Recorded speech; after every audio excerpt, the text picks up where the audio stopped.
welcome to Right on Track. I am your host, Dianna Bolen. Today's guest is the versatile and multi-talented Dr. Sharon Rosen. Sharon has been a musical director, cantor, theater, television, and voiceover actor, as well as a former radio announcer. Her doctorate is in chiropractic medicine. Her contributions to our community of Laguna Woods are many.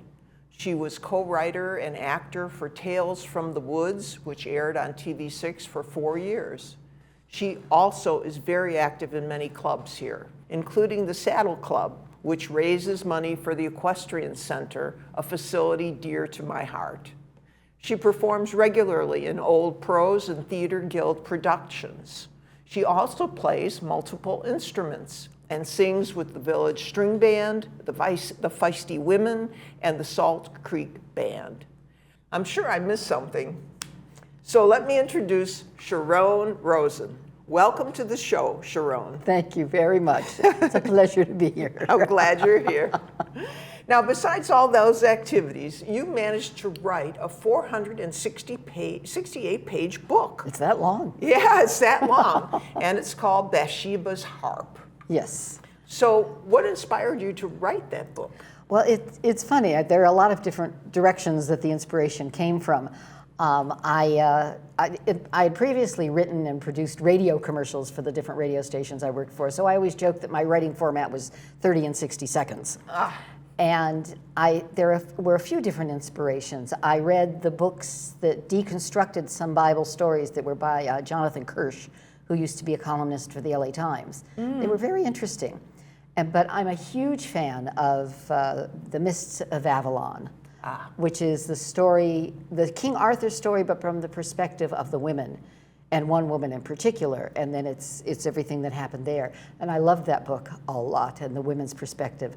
I went back and read all of the prequels that were written afterwards, and the last prequel was about Helena, the mother of Emperor Constantine. And I finished that book and I went, oh, I want to read another book like this. And another part of my brain went, I want to write a book like this. I do. So I started to research to see who I wanted to write about and in what genre, and it just kind of came together. I started to write the stories within the story first, while I figured out what the rest of it was going to be. Yes, and many writers do that, actually. You know, they start to make notes and observations, and then it comes together. Yes. Yes. And you also included like Old Testament parables in your book. Yes. Yeah, what inspired you to do that? Well, that was, what I created was the women's worship circle, where it was, and there's a lot of evidence that there were priestesses and a lot of female energy in worship in the earlier days of the Hebrews. So this is a women's circle of telling the stories of their foremothers. So I have the women together. They are telling the stories, but they are telling them as though they are the person in the story. As there's, I have a little magic in there. Mists of Avalon had an influence. Well, one of the things I thought, if you look at different writings about the Hebrew Bible, and from both the Jewish perspective and from Islam and from Christianity, Solomon was thought to have a lot of magic in his life. He controlled the jinn. He had a flying carpet, all that kind of thing. So then his mother is Bathsheba. Now, Bathsheba's grandfather was one of David's mighty men and was said to be a seer. So if her grandfather's a seer and her son had magic, there's got to be some magic in her too.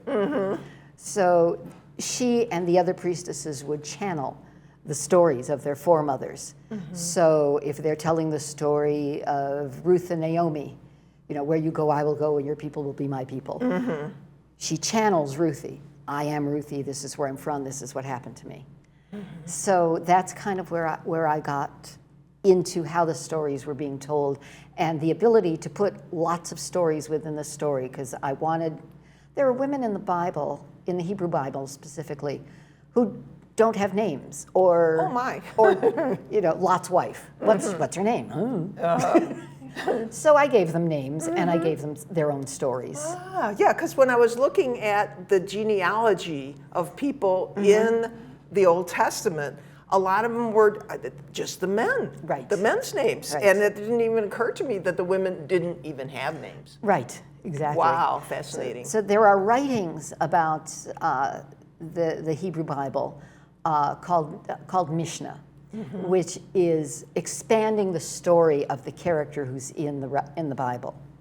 So, for instance, many of us were brought up with the story that Abraham's father, for a living, made statues, idols for polytheists to have in their home.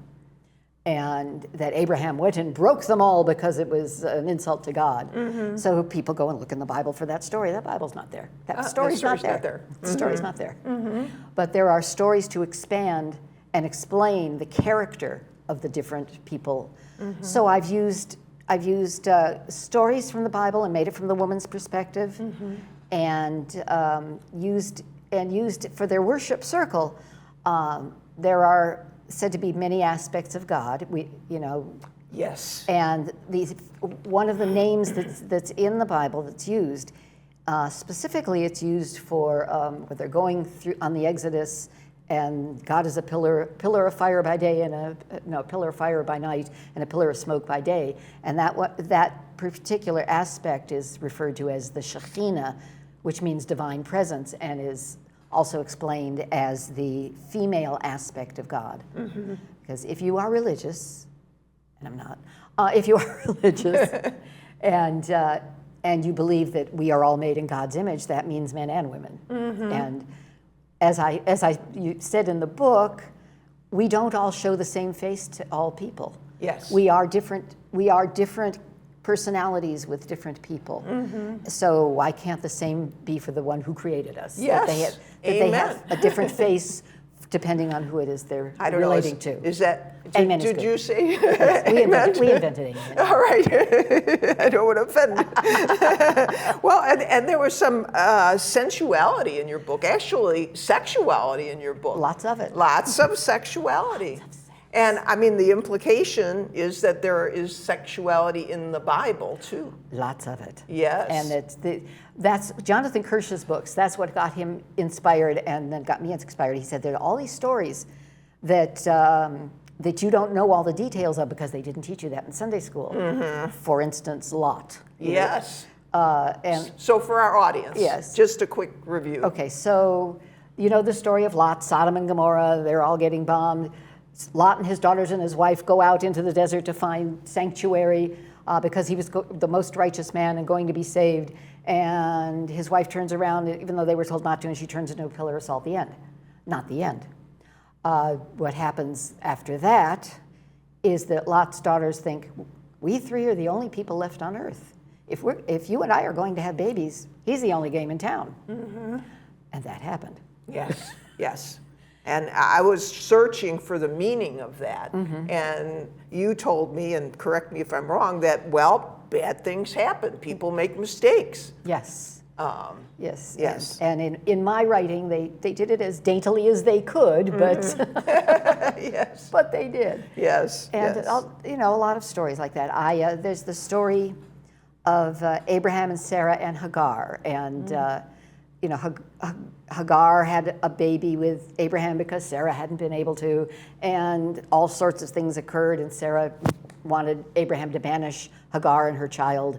The end. And I just did not like the way that story ended, so I made it my own. Yes, yes. And that's the one, is that the one about Ishmael and Yes. Isaac? Isaac. Yes. Now, the implication that Isaac was doing bad things to that Ishmael was playing with? But he was playing with Isaac, and Sarah got upset. So, and it's playing and then playing. Yes, yes. And then there's another allusion of using the word feet. Right. Uncover his feet. Uncover his feet and lay with him, and he will tell you what to do. That's what it says in the Bible.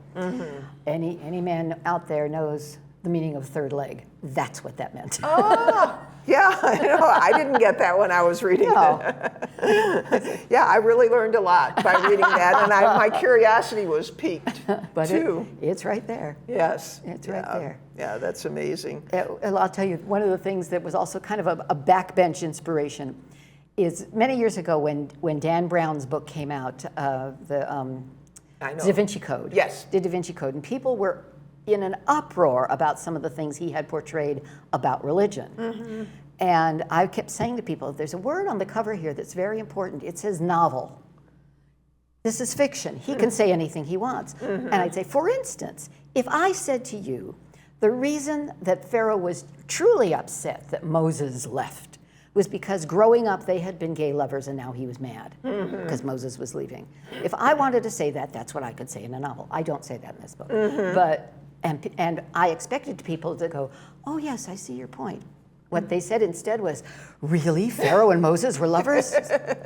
Yeah, because the mind attaches to the salacious. Right. So there's plenty of salaciousness. Yeah, truly, truly. Well, and the other thing about your book that really struck me was the depth of knowledge you displayed about spirituality and connecting with the divine and being on the right path. So in that vein, I actually copied some of the things from your book. Some are not direct quotes, yeah. But I will start with one of them, which is a technique that we can all use, okay? And it is take a deep breath in, then a deep breath out, and say, I am love, I am peace. Now, where did that come from? Probably from my own meditative learnings in the past. And it was just a very good way to center oneself for meditation. And this was the women's worship circle getting ready to receive any kind of message from the divine. And one of the things I also want to make clear, so you don't have to be Jewish to like this book, Yes. and that's one of the things in there that everyone is included to come and be together. All women, no matter what their beliefs are, they are all welcome to be together and to center themselves and to be quiet together, and attach themselves to the universe, the divine, God, whatever they themselves have a relationship with. Everybody is welcome, and if that's just nature, that's fine. If it's a God image, that's fine. Whatever anybody wants to do, it's their own relationship with creation. That's what's important. Yes, yes. And in that light, you said each soul, each human communicates with our Creator in one's own way. Yes. And I thought that was also very inclusive and non-judgmental, and I think we need to keep that in mind. Exactly. Yes, yes.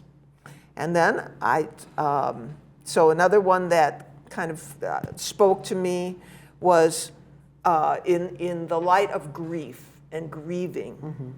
The character said, I'm focusing on keeping my aching heart calm and my mind open. Do you want to add anything about that? You know, that's just, it's a hard thing to achieve if you are grieving. And you are allowed to grieve, and you are allowed to grieve as long as it takes. Nobody needs to tell you get over it. But you do need to not swim in it. Yes. You know, don't make that your entire existence. Grieve as long as you need, as long as you must, but have a life as well. So you need to have your mind open to what else is going on around you. Now, you don't have to answer this question. Did you have a personal experience with grief that inspired those words? You know, I think everybody has. Yeah. You know, my mother was my best friend. She's been gone for 20 years, and there's not a day I don't miss her. Yeah. You know, so there's Yeah, I there's that. understand that. Yeah. Yes. And I've lost some very, very dear friends that I'm still mad at for being stupid and dying. Yeah. If you die, I'll never speak to you again. So, you know, and their passing still hurts. You know, Yes. so, but I can't just sit there and exist in that. Yes, yes. And the idea also, which is like there's the mind and then there's the emotions. And sometimes it's important for the mind to not stamp down the emotions, but at least have equal control or equal say-so in the process. Yes, yeah, exactly. Yeah, you need to acknowledge that the feelings are there, but don't go swimming in them. Yes, yes, very much so. So another quote, it was, you can hear familiar stories with an enlightened mind.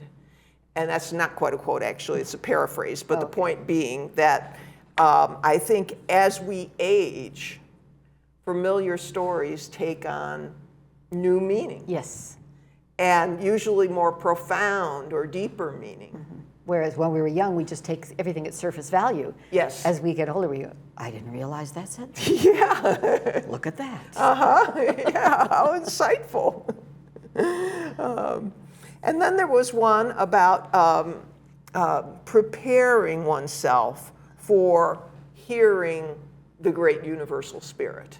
And the character, well, I think it was Bathsheba, she said, I need to cleanse my body, my mind, and my spirit, then feed my body and my spirit, and then get quiet. Quiet my thoughts and see what I will be told. Yes, that sounds like Bathsheba. Yes, yes. Yeah, who we do with the Hebrew pronunciation, so it's Bathsheba. Bathsheba. Yeah. Yeah, I probably again. Oh, that's okay. You know? Yeah, no, it's not a mistranslation. It's somehow a certain letter in Hebrew got translated as being a TH sound, but there isn't a TH sound in Hebrew. But somehow, when it was anglicized, so that's what you had asked me about Bethlehem being Beit Lechem, the same thing. There is no TH. Yes. Yeah, very interesting. And also, I mean, the idea that as, you know, what I grew up with was speaking a certain form of English. And you grew up with a slightly different form. The funny thing is, I really didn't grow up in a religious household at all. Oh, my. No, in fact, when I started to study to be a cantor, my mother went, we don't know what's happening, she's becoming a Jew. So we're very Jewish by identity, but not very religious. Oh, interesting. You know, none of my grandparents were religious, mostly because of what being Jewish had done to them in Europe before they got away. So they rejected it. But my mother was a bit of a seeker, and I was a seeker, and I thought I'm going to seek in my own backyard. So that led to me to being a cantor, and where I served a congregation for 30 years. So were there any events growing up where your mother encouraged you to, or any family member for that matter, encouraged you to tune in to that special voice? Not really. My mother was very big on self-care, but she didn't have the tools to explain it that well. But she definitely felt it. Just didn't really know how to communicate it. Yeah. Because that's such a gift you can give to your children if it is possible to do that. I mean, you can't fake it. Right. But you acquire it by experience. So when did you start to, I mean, okay, you become a cantor. Was there any moment that was a turning point for you in terms of your spiritual development? You know, actually, way before I became a cantor, when I was in high school, I started to investigate what being Jewish meant. And just found it all fascinating because there is a lot of spirituality in Judaism that kind of gets pushed to the side by being intellectual as well. Yes, that makes sense. Yeah. So, but there is a lot of mysticism in Jewish study from a couple of centuries ago. I mean, being a Jewish mystic was like yeah, sure, of course you are. Yeah, it wasn't questioned. No. It was, just something that was another aspect of what you could be. Right. And when I was in the 11th grade, I went to services at a temple for High Holy Days, which was something we didn't do very often, but we went. And they had a woman cantor. And I went, I think I'd like to do that. So I got heavily into self-study to find out more about what it meant to be Jewish. Wow, self-study. Yeah. I mean, that's impressive too. So did you have a mentor at any point? Later on, when I was out, actually after college, I started to study with another cantor to learn the prayers properly, and actually a couple of other cantors, and to learn the liturgy. But and I took some Hebrew classes because I figured I needed to learn how to read this thing. But they were just, like Valley College classes. Yeah, but still. And I mean, that brings me back to the book, which is, I mean, that was a big book to write. So how long did it take you to write that book? Years. years, because I did a lot of rewriting, and I have so many stories within that I wanted, when they told the story, to have it have something to do what was going on in the bigger picture. So there were a lot of puzzle pieces to put together, but it was years. I have a wonderful writers group that I've been writing with in San Fernando Valley, which is where I lived before I moved here.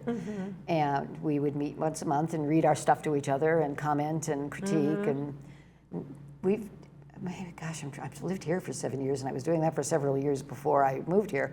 So maybe at least 10 years, maybe 12 that I started to work on this. Yes. And I want our viewers to understand that, I mean, that's not unusual for a piece of work. And you really, I mean, it takes a persistence. Well, especially if you're not doing something formulaic, like the big authors who write mysteries and murder mysteries. They're formulaic. Yes. And they write very well, and they're entertaining. So they can knock those out as soon as they come up with a twist. Yes. But when you're creating something from scratch, it takes longer. Yes, it sure does. And I was also impressed that, I mean, and I'm going to share these with you sometime later, but there were very few typos or anything. Oh, good. Yes, very few. In fact, we were joking. I think soul was spelled S-O-L-E. Bless my soul. Yes. But for the most part, it read. And one time you spelled the Shekinah person with an H at the end. Oh. So, I mean, big difference, but that is amazing, because I find errors in things that are, published by big publishers. By big publishers. So you're doing really good, girlfriend. Oh, thank you. Yeah, I read it and reread it and reread it and reread it, and I worked with an editor who read it and reread it, and we got almost everything.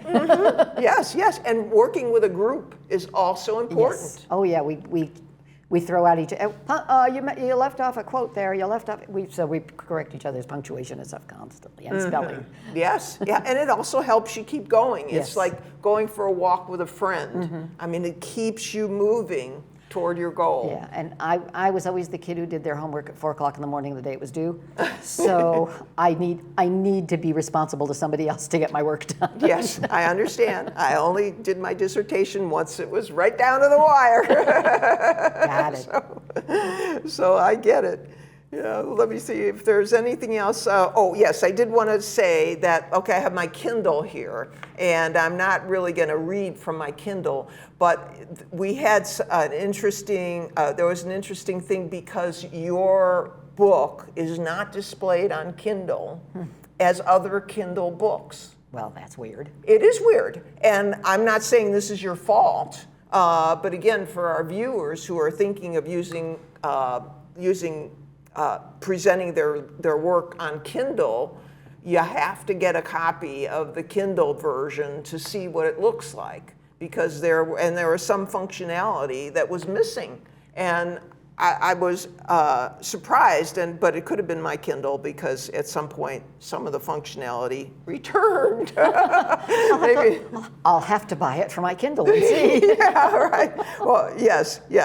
For sure. So that's just something to think about, because we've got a lot of people publishing on Kindle, and it is actually the preferred platform now, as opposed to going to publishers. Right. Yeah, exactly. My cousin was a very successful writer in the 80s, and when I talked to her about, should I go to a publisher? What should I do? Do you know anybody? She said, honest to God, these days, go to Amazon. Just self-publish on Amazon.